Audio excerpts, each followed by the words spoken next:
اکابری کی حیات سے۔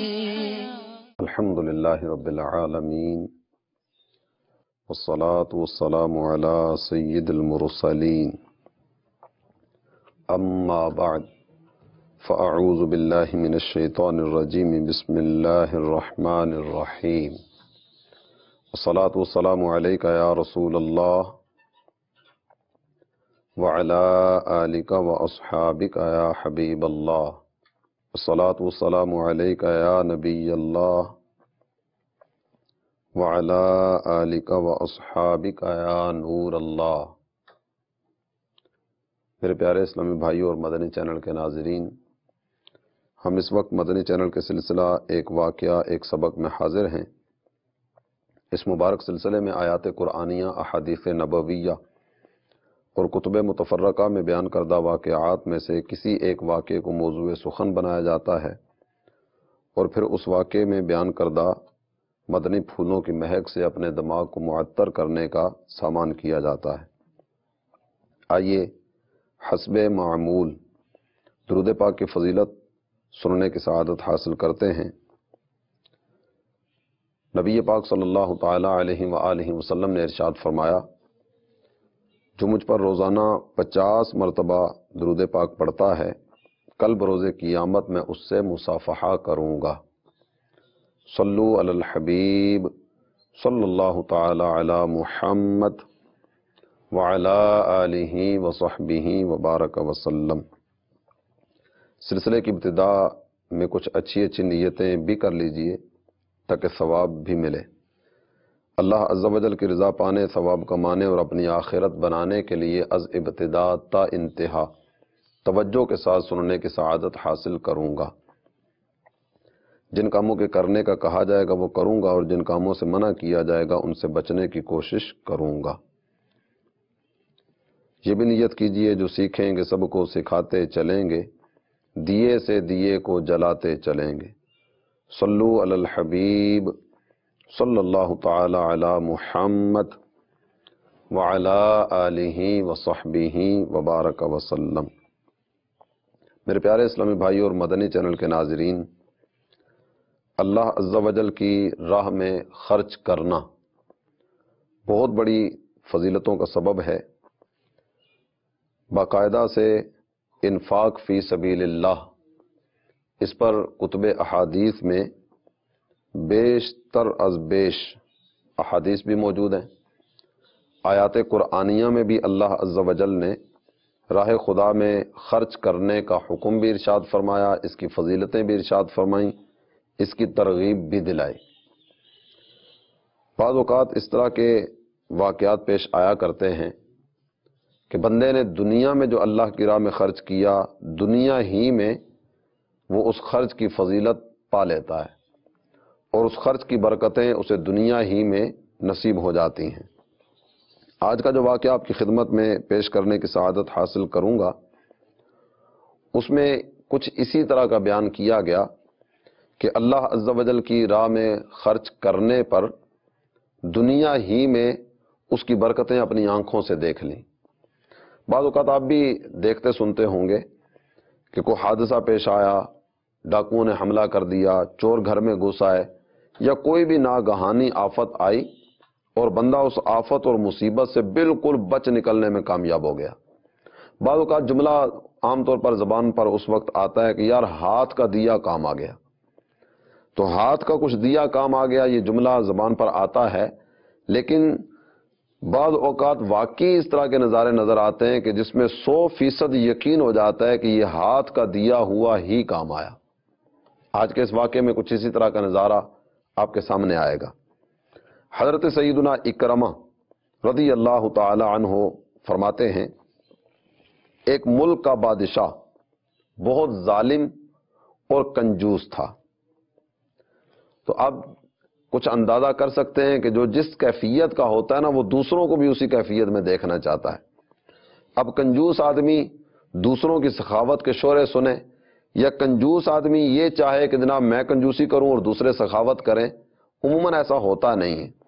اس بادشاہ کی طبیعت بھی کچھ اسی طرح کی تھی، ظالم بھی تھا، کنجوس اور بخیل بھی تھا۔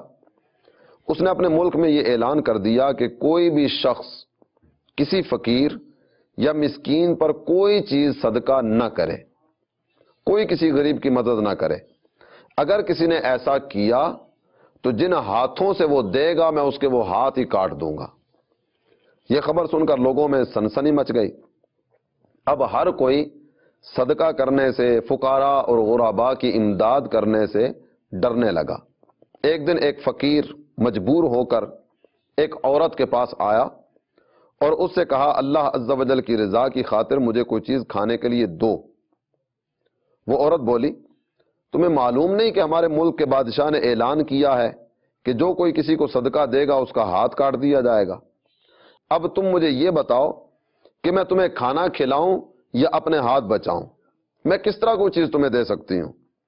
فقیر نے کہا تم مجھے اللہ عز و جل کی رضا کی خاطر کوئی چیز کھانے کو دو، میری حالت بہت جگر گوں ہے، اگر مجھے کچھ کھانے کے لیے نہ ملا تو میں مر جاؤں گا۔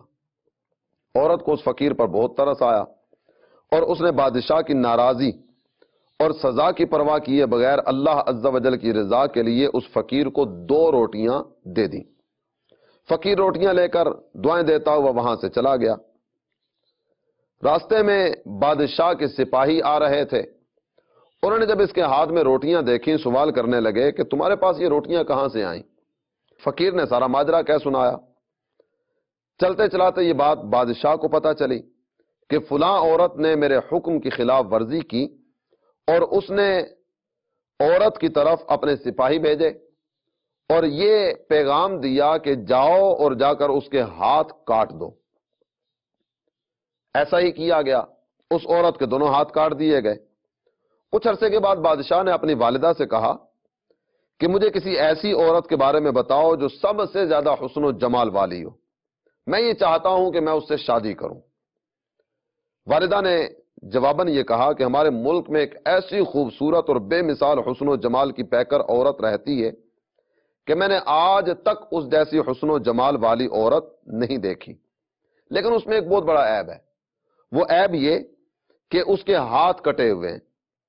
بادشاہ نے پوچھا کہ اگر میں اس سے ملنا چاہوں یا اسے دیکھنا چاہوں تو کیا کوئی سبیل اس طرح کی بن سکتی ہے کہ میں اسے دیکھ سکوں؟ والدہ نے پتہ بتایا۔ بادشاہ نے سپاہیوں کو حکم دیا کہ جاؤ اور فلاں گھر میں رہنے والی عورت کو میرے پاس حاضر کرو۔ چند سپاہی گئے، اس عورت کو بادشاہ کے پاس لے آئے جس کے ہاتھ فقیر کو روٹیاں دینے کی وجہ سے کاٹ دیے گئے تھے۔ جب بادشاہ نے اس عورت کو دیکھا، اس کے حسن و جمال نے بادشاہ کو حیرت میں ڈال دیا۔ بادشاہ اس سے یہ کہنے لگا کہ میں تمہارے ساتھ شادی کرنے کا ارادہ رکھتا ہوں۔ عورت کہنے لگی مجھے اس بات پر کوئی اعتراض نہیں، اگر تم مجھ سے شادی کرنا چاہتے ہو تو مجھے یہ آفر منظور ہے۔ چنانچہ ان دونوں کی شادی بڑی دھوم دھام سے ہوئی، بہت عالی شان جشن منایا گیا۔ اس طرح وہ عورت جس نے 2 روٹیاں ایک فقیر کو دیں اور اسی بادشاہ کے حکم پر اس کے ہاتھ کاٹے گئے، آج یہ اس کے گھر میں ملکہ بن کر داخل ہو چکی۔ ہنسی خوشی دن گزرنے لگے۔ بادشاہ کی دوسری بیویوں کو اس عورت سے حسد ہو گیا۔ حسد آپ جانتے ہیں کہ ایک ایسی آگ ہے کہ جس کو یہ لگ جائے وہ اسی آگ میں جلتا رہتا ہے، دائیں بائیں آگے پیچھے ہر طرف ٹھنڈک ہی ٹھنڈک ہوتی ہے، لیکن حاسد پھر بھی حسد کی آگ میں جل رہا ہوتا ہے۔ ان کے دل میں یہ بات بیٹھ گئی کہ بادشاہ اب ہمیں اتنی وقاعت نہیں دیتا جتنی اس غریب اور نادار نئی دلہن کو دی جاتی ہے۔ چنانچہ وہ ہر وقت اسی فکر میں رہتی کوئی ایسی سبیل بن جائے، کوئی ایسا ذریعہ بن جائے، کوئی ایسا طریقہ نکل آئے کہ جناب والا ہم وہ نئی دلہن کو بادشاہ کی نظروں سے گرا کر ہم اپنا جو پہلا مقام ہمیں حاصل تھا اسی مقام پر پہنچیں اور بادشاہ یکسر اس سے غافل ہو جائے اور ہماری طرف متوجہ ہو جائے۔ اپنے اس مذموم ارادے میں باوجود کوشش وہ ناکام رہتی۔ پھر اچانک بادشاہ کسی محاذ پر روانہ ہوا، وہاں سے کافی دن تک دشمنوں سے لڑنا پڑا۔ بادشاہ کی بیویوں کو یہ بہت اچھا موقع مل گیا۔ انہوں نے بادشاہ کو خط لکھا کہ تمہارے پیچھے سے تمہاری نئی دلہن نے تمہاری عزت کو داغدار کر دیا اور اب وہ بدکار ہو چکی۔ اس بدکاری کے نتیجے میں اس کے ہاں بچہ بھی پیدا ہوا ہے۔ جب بادشاہ کو یہ پیغام ملا تو وہ آگ بگولا ہو گیا۔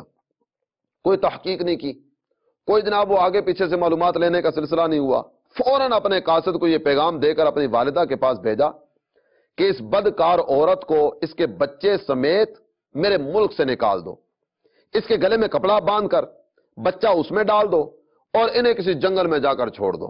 وہ ہاتھ کٹے ہوئے، بچہ اٹھانے کی ہمت تو ہے نہیں، تو گلے میں کپڑا ڈال کے بچہ اس میں رکھ دو اور اس کو اپنے ملک سے نکال کر کسی جنگل میں اور ویرانے میں چھوڑ دو۔ جب اس کی والدہ کو یہ پیغام ملا، اس نے فوراً ایسا ہی کیا، اس کے گلے میں کپڑا ڈال کر بچہ اس میں ڈالا، پھر اسے اپنے ملک سے دور ایک جنگل میں چھوڑ دیا گیا۔ اب وہ بیچاری تنہا جنگل میں رہنے لگی، لیکن کچھ افراد اس طرح کے ہوا کرتے ہیں کہ باوجود مصائب آنے کے اور باوجود مشکلات میں پڑنے کے کبھی بھی ان کی زبان پر شکوہ و شکایت کے الفاظ نہیں آتے۔ یہ خاتون بھی انہی بندگان خدا میں سے اور انہی مقربان بارگاہ میں سے تھی کہ باوجود اس کے کہ تکلیف پر تکلیف آئی نا، پہلے ہاتھ کاٹ دیے گئے، اللہ کی راہ میں خرچ کرنے پر یہ ہاتھ کاٹے گئے، لیکن زبان پر شکوہ و شکایت نہیں آئی۔ بادشاہ کے محل میں پہنچی، بادشاہ کے محل میں پہنچنے کے بعد اتنی بڑی مصیبت کہ بدکاری کا الزام بھی لگا، اور وہ الزام لگنے کے بعد اب بے آسرا تنو تنہا بالکل ویران جنگل میں جا کر چھوڑ دیا گیا، لیکن اس پر بھی رب سے کسی قسم کا کوئی شکوہ نہ تھا اور وہ اللہ عز و جل کی رضا پر راضی تھی۔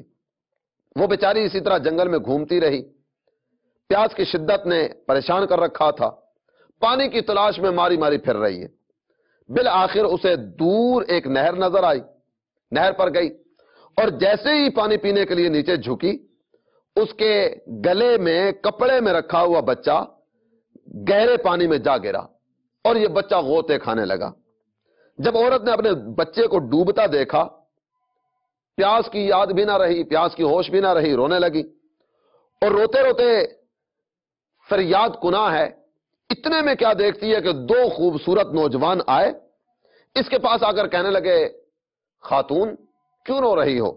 میرا بیٹا اس نہر میں ڈوب گیا، میں اسی کے غم میں رو رہی ہوں۔ ان خوبصورت نوجوانوں نے پوچھا، کیا تو چاہتی ہے کہ ہم تیرا بچہ نکال کر تمہیں واپس کر دیں؟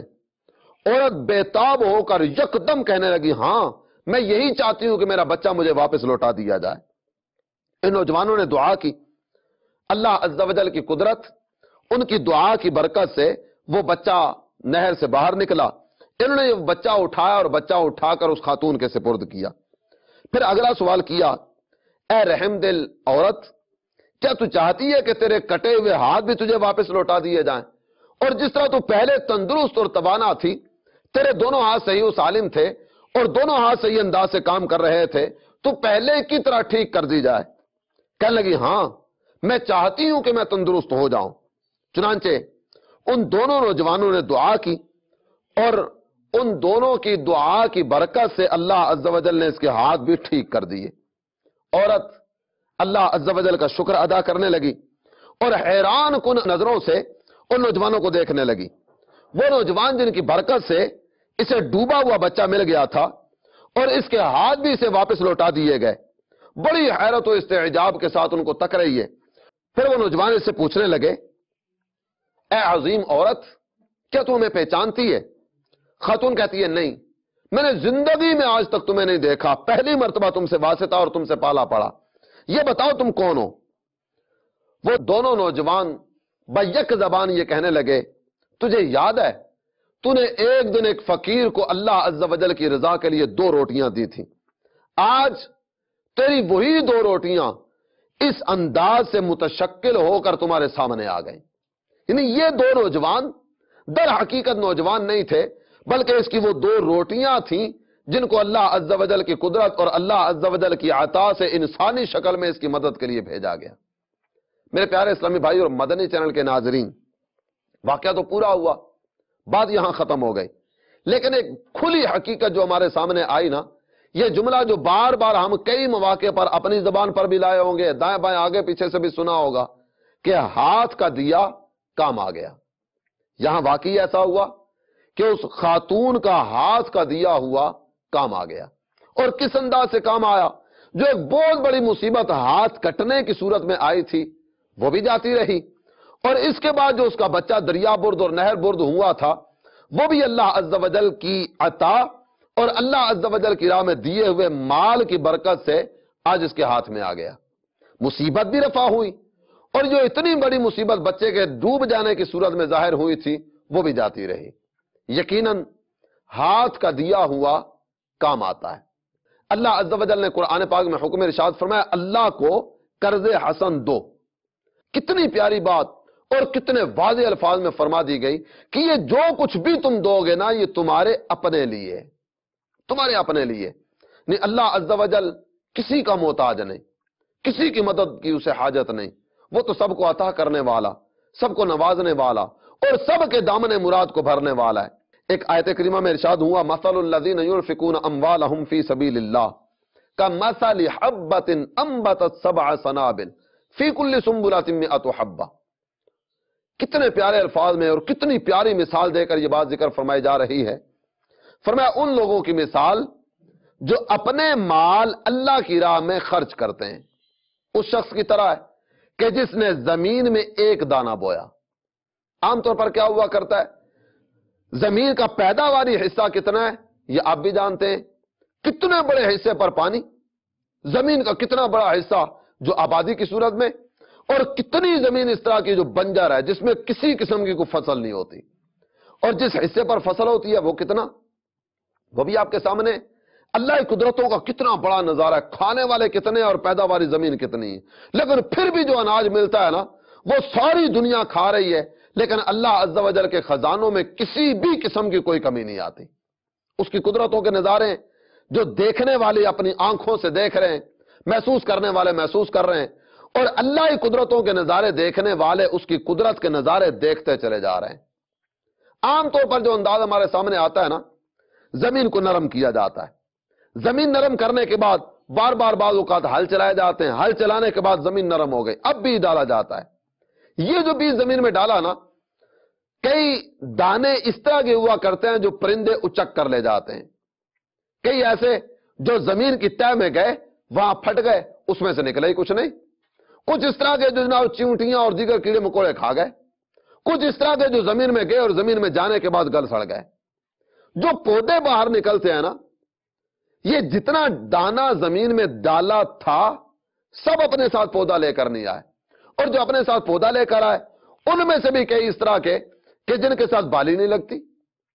بالی لگتی ہے تو کسی کی بالی چھوٹی، کسی کی بالی بڑی، کسی میں دانے کم، کسی میں زیادہ، کسی میں چھوٹے، کسی میں موٹے. یہ سارے نظارے ہمارے سامنے آتے ہیں نا. وہاں ایک دانہ اپنے ساتھ کچھ لے کر آئے لازمی نہیں ہے، اور جو اپنے ساتھ کچھ لے کر آیا اس پر دانہ بھی لگے یہ بھی لازمی نہیں ہے. کسی کے ساتھ بالی لگی تو اس بالی میں کتنے دانے ہیں، کسی میں کم، کسی میں زیادہ، کسی میں چھوٹے، کسی میں موٹے. یہ سب چیزیں ہمارے سامنے ہیں. لیکن اللہ کی راہ میں جس نے دیا نا، قرآن اس کو ایک مثال کے ذریعے ذکر فرماتا ہے. فرمایا اس کی مثال اس شخص کی طرح ہے جس نے زمین میں ایک دانہ بویا اور وہ ایک دانہ اپنے ساتھ ایک بالی نہیں 7 بالیاں لے کر آیا. ایک دانہ اپنے ساتھ 7 بالیاں لے کر آیا، اور فی کل سنبلۃ مئۃ حبۃ، ہر بالی میں 100 دانے. نہیں، اللہ کی راہ میں دینے والا جس نے راہ خدا میں 1 روپیہ خرچ کیا، 1 کے بدلے 700. اس کریم کے کرم پر قربان، اس رحیم کی مہربانیوں پر قربان. اب تصور کیجئے 1 دیا اور اس نے 1 کے بدلے 700 گنا عطا فرمایا. اور 700 پر بھی بس نہیں ہے، فرمایا واللہ یضاعف لمن یشاء، اللہ جسے چاہے جتنا چاہے اضافے کے ساتھ عطا فرمائے. وہ تو صاحب فضل عظیم ہے، جسے چاہے جس طرح چاہے جتنا چاہے عطا فرما دے. عام حالات کی اگر بات کی جائے نا، یہ تو 700 گنا کی بات کی گئی، کم از کم بھی جس کو ملے گا. فرمایا من جاء بالحسنۃ فلہ 10 امثالھا، جسے کم از کم بھی ملے گا نا، قرآن ارشاد فرماتا ہے جو 1 نیکی کرے گا اسے 10 گنا عطا کیا جائے گا. نہیں، 10 گنا سے لے کر 700 گنا تک اجر و ثواب دیا جاتا ہے اللہ عز و جل کی راہ میں خرچ کرنے والے کو. اور 700 پر بھی بس کہاں، واللہ یضاعف لمن یشاء، اور اللہ جسے چاہے اس سے بھی بڑھا کر عطا فرمائے. اللہ تعالی جل جلالہ کی قدرتوں پر قربان. اس میں اگر تھوڑا سا پیچھے آ کر ایک بات کی طرف اور بھی اشارہ کروں، انفاق فی سبیل اللہ کی فضیلتیں کیا ہے اس کے بارے میں مزید ایک دو مدنی پھول آپ کی خدمت میں عرض کروں گا، لیکن تھوڑا سا اگر پیچھے آئے نا، اس واقعے میں جو ایک بات بیان کی گئی، بادشاہ کی دیگر بیویاں حسد میں مبتلا ہوئیں اور حسد کی آگ میں جل بھن کر کوئلہ ہوتی چلی گئیں۔ اب موقع کی تلاش میں تو میں لگی ہوئی ہیں، کوئی ایسی بات، کوئی ایسا موقع کہ جس کو ہم سامنے رکھ کر بادشاہ کے دل سے اس کی محبت کو نکال دیں۔ تو میں لگے جب کچھ نہیں ملا تو ایک جھوٹ بول دیا۔ الحمدللہ میرے اہل سنت نے ہمیں جو ایک نعرہ دیا نا، محبتوں کے چغل خور۔ حقیقت یہ ہے کہ ان چغل خوروں نے محبتیں ختم کر کے نفرتوں کے بیج بونا شروع کیے، اور یہ ساری نفرتیں کس انداز سے ظاہر ہوتی ہیں؟ اس خاتون کو بچے سمیت نکال دیا گیا اور پھر ہاتھ کا دیا ہوا کام آ گیا، ہاتھ کا دیا ہوا دنیا ہی میں اپنے ساتھ برکتیں لے کر آیا۔ مشکات شریف کی حدیث مبارکہ نبی پاک صلی اللہ تعالی علیہ وآلہ وسلم ارشاد فرماتے ہیں کہ روزانہ 2 فرشتے آسمان سے اترتے ہیں، ان میں سے ایک کی زبان پر یہ ہوا کرتا ہے، اے اللہ خرچ کرنے والوں کو اور دے، جو تیری راہ میں خرچ کرنے والے ہیں نا میرے مالک انہیں اور عطا کر۔ اور دوسرا فرشتہ یہ عرض کرتا ہے، اے اللہ جو روک رکھنے والا ہے اسے تباہ و برباد کر دے، اے اللہ جو روکنے والا ہے اسے تباہ و برباد کر دے۔ آج نظارے آپ کے سامنے، عملی طور پر اس کے نظارے آپ دیکھیں گے۔ اللہ کی راہ میں خرچ کرنے والا عام طور پر تنگی میں کم آتا ہے، اللہ کی راہ میں دینے والا عام طور پر مصیبتوں سے بچ جاتا ہے، اللہ کی راہ میں دینے والا اپنے مال میں برکت بھی لاتا ہے، اپنے مال میں اضافے کا سامان بھی کرتا ہے۔ اللہ کی راہ میں خرچ کرنے والا اطمینان، چین اور قرار کی زندگی بسر کرتا ہے، جبکہ بخیل، کنجوس، اپنے مال کے حقوق واجبہ ادا نہ کرنے والا اور اپنے مال کو بچا کر رکھنے والا، کس انداز سے اس کے اپنی تجوری میں سے پیسے نکلتے چلے جا رہے ہوتے ہیں۔ کبھی چوری ہو گئی، کبھی ڈاکہ ہو گیا، کبھی جناب وہ بیماری اس طرح کی گھر میں آ گئی کہ اس بیماری نے آ کر ایسا ڈیرا جمایا کہ اسے پتہ بھی نہیں چلتا اور اس کی رقم اس انداز سے علاج پر جاری ہوتی۔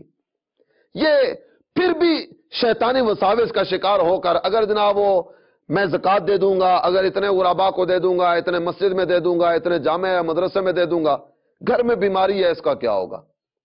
حالانکہ ظاہری طور پر اگرچہ وہ اسباب سمجھ نہیں آ رہے ہوتے، ظاہری طور پر عقل اگرچہ کام نہیں کر رہی ہوتی، لیکن عین ممکن ہے کہ راہ خدا میں خرچ نہ کرنے کی وجہ سے جو مال ادھر جانا تھا وہ ادھر کی بجائے ادھر جانا شروع ہو گیا۔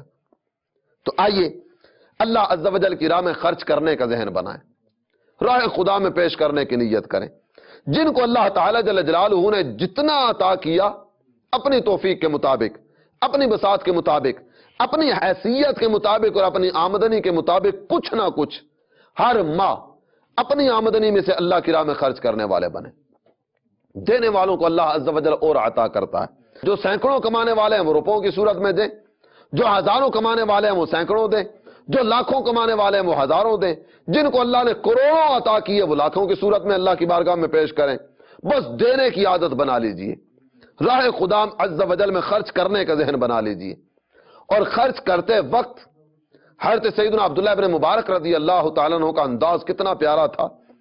آپ علماء کی خدمت کیا کرتے، دین کی خدمت کرنے والوں کی خدمت کیا کرتے، اور پھر یہ ارشاد فرمایا کرتے، میں نے حضرات کی خدمت اس لیے کرتا ہوں کہ جو رقم ان کو دوں گا نا، یہ اپنی ضرورت پوری کر کے دین کی خدمت کے لیے مزید آگے بڑھیں گے۔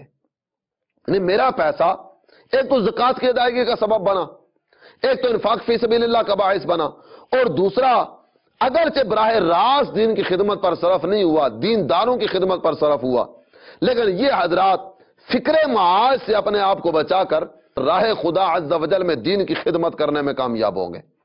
یوں اس انداز میں دین کی مدد کرنے والوں میں شامل ہوں گا۔ تو آئیے الحمدللہ دعوت اسلامی جو ایک کھلی کتاب کی طرح ہمارے سامنے ہے، اس وقت پوری دنیا میں نبی پاک صلی اللہ تعالی علیہ وآلہ وسلم کی محبت کے پیغام کو عام سے عام تر کرتی چلی جا رہی۔ کتنی مساجد دعوت اسلامی بنا چکی اور کتنی زیر تعمیر ہیں۔ آپ مدنی چینل کے ناظرین یقیناً کچھ نہ کچھ جانتے ہوں گے، تفصیل دعوت اسلامی کی ویب سائٹ پر بھی کچھ نہ کچھ آپ کو مل جائے گی۔ کتنے جامعات دعوت اسلامی بنا چکی، کتنے مدارس قائم کیے جا چکے۔ اس وقت صرف پاکستان کی بات کی جائے نا، تو صرف پاکستان میں الحمدللہ دعوت اسلامی کے مدارس اور جامعات اور دعوت اسلامی کے دارالمدینہ، ان میں پڑھنے والوں اور پڑھنے والیوں کی تعداد صرف پاکستان میں الحمدللہ 1.25 لاکھ سے زائد ہے۔ 1.25 لاکھ طلبہ و طالبات دعوت اسلامی کے مدارس، جامعات اور دارالمدینہ میں زیر تعلیم ہے۔ پاکستان کے علاوہ ممالک میں، انڈیا میں، بنگلہ دیش میں، یو کے میں، ساؤتھ افریقہ میں، کینیا میں، نہ جانے کن کن ممالک میں مدارس اور جامعات کا سلسلہ چل رہا ہے۔ کہاں کہاں علم دین کے نور سے سینوں کو منور کرنے کا سامان کیا جا رہا ہے۔ مدارس بھی ہیں، جامعات بھی ہیں، مساجد بھی ہیں، فیضان مدینہ بھی ہیں۔ اس کے علاوہ ہفتہ وار اجتماعات ہیں، شارٹ کورسز کروائے جاتے ہیں، مدرسۃ المدینہ آن لائن ہے، جامعات المدینہ آن لائن ہے۔ دعوت اسلامی کے کتنے ہی شعبہ جات الحمدللہ اس طرح کے ہیں جو دین کی خدمت اور سنت کی ترویج و اشاعت میں اپنا کام کر رہے ہیں۔ تو مدنی چینل کے ناظرین کو دعوت پیش کرتا ہوں، آئیے اپنی زکوٰۃ دعوت اسلامی کو دیجئے، اپنے صدقات اور اپنے عطیات دعوت اسلامی کو دیجئے۔ آپ کا دیا ہوا پیسہ انشاءاللہ عز و جل دین کی ترویج و اشاعت کے کاموں ہی میں خرچ ہوگا۔ آپ کی دی ہوئی رقم ہو سکتا ہے کسی غیر مسلم کی اسلام آوری کا سبب بن جائے۔ آپ کا دیا ہوا پیسہ عین ممکن ہے کسی بے نمازی کے نمازی بننے کا سبب بن جائے۔ آپ کا دیا ہوا پیسہ نہ جانے کہاں کہاں کس کس انداز میں دین کی ترویج و اشاعت کا کام کرتا چلا جائے گا۔ علماء تیار ہوں گے، حفاظ تیار ہوں گے، مبلغین تیار ہوں گے، دین کا درد رکھنے والے افراد تیار ہوں گے، اور یوں اس انداز میں آپ کا پیسہ دین کی ترویج و اشاعت کے کام میں خرچ ہوتا چلا جائے گا۔ تو آئیے دعوت اسلامی کی مدد کیجئے، جامعات اور مدارس کے چلانے میں اپنا روپیہ خرچ کیجئے۔ انشاءاللہ عز و جل اس کی برکتیں دنیا میں بھی ملیں گی، آخرت میں بھی ملیں گی۔ اور عین ممکن ہے جس طرح یہ ہماری زبان پر یہ جملہ آتا نا، ہاتھ کا دیا کام آ گیا، اور آج کے واقعے میں جو ہمارے سامنے چیز آئی کہ واقعی ہاتھ کا دیا کام آیا، ہو سکتا ہے کوئی وقت اس طرح کا بھی آئے کہ ہماری زبان پر بھی یہ جملہ آئے کہ یار جو دعوت اسلامی کے جامعہ کو پیسے دیے تھے، جو مدرسے کی خدمت کی تھی، دارالمدینہ بنانے میں اپنا کردار ادا کیا تھا، مساجد اور مراکز آباد کرنے میں اپنا پیسہ دیا تھا، یقیناً وہ ہاتھ کا دیا کام آ گیا۔ اللہ عمل کی توفیق عطا فرمائے، آمین بجاہ النبی الامین صلی اللہ تعالی علیہ وآلہ وسلم۔